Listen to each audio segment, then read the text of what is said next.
Back in August 2003, a minister and his wife had enjoyed a few days' break in New York City. Early evening, they went back to the airport to catch a flight home. But when they arrived, they had to queue up outside. And they waited in the line. And then after some time, they told that there was a problem and that they would be allowed in as soon as possible. But they kept waiting, and eventually it started to get dark. And then they heard the news that the airport was shut. There was no power. They quickly made a few telephone calls and were able to get a hotel not too far away where they could stay the night and hopefully get a flight home the next day. On their way through the city to their hotel, they noticed that everything was totally dark. All there was the lights of the cars. And this was the occasion of the 2003 big blackout that affected the whole of the northeast coast of America and into Canada for several hours. When they arrived at their hotel, a very smart hotel, they had to just sign in manually. Nothing was working. There was candles all around, and they were given a torch so they could see their way up the stairs, because they couldn't use an elevator, to their room several floors up. When they got into their room, you can imagine that there was no AC, and in August it was very hot and stuffy. So his wife went across to open the curtains, thinking she could open the window a little bit and get some air in. As she opened the curtains, they were just hit by this amazing light, just so much light from the hotel opposite. It was illuminated from ground floor to the top. They opened the window a little and they could hear music. Things were happening over there, but there was nothing going on in their hotel or the other hotels around. They went downstairs, they went across, and as they went into the foyer, there were televisions with the CNN news saying about the blackout and that the whole of New York was in darkness. But this hotel had light. They joined a queue so that they could get a meal and waited for the place in the restaurant. And while they were waiting, the assistant manager came by. And so the gentleman stopped him and said, could you tell me, and this is his words, how can there be so much light in here in the midst of so much darkness out there? And then the manager said, well, actually, I've been asked that several times this evening. And the thing is that when this hotel was built, we had a gas generator installed.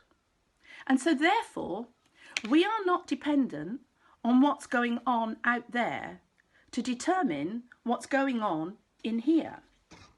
We've got something in here that, because we do not depend on out there, gives us in here what out there does not possess. And those words really struck me. They were not dependent on what was going on out there to give them what they needed. They had something built in. They had a source that provided all they needed to overcome the darkness and penetrate it. The darkness that they had suddenly, unexpectedly found themselves in. And it made me think about us. Are we shining our lights and penetrating the darkness? In Matthew 5:14-16, these are the words of Jesus. You are the light of the world. A town built on a hill cannot be hidden. Neither do people light a lamp and put it under a bowl. Instead, they put it on a stand, and it gives light to everyone in the house. In the same way, let your light shine before men, that they may see your good works and glorify your Father in heaven. That is the commission to us from Jesus. We know that he is the light of the world, but when we came to know him, we used to say that we used to use the term born again. When we became born again, when we came to accept Jesus, when we came to faith, something new was built in within us that became our source of light. That was Jesus' love, the hope, the compassion that he brings and gives to us. And I just want to read that, bearing that in mind, I just want to read those words again that manager said. Remember that New York was in total darkness, in fact, the whole East Coast. But this one hotel had a source that gave it power to overcome the darkness and be illuminated in that city. And he said this, therefore, we are not dependent on what's going on out there to determine what's going on in here. We've got something in here that, because it's not dependent on out there, gives us in here what out there does not possess.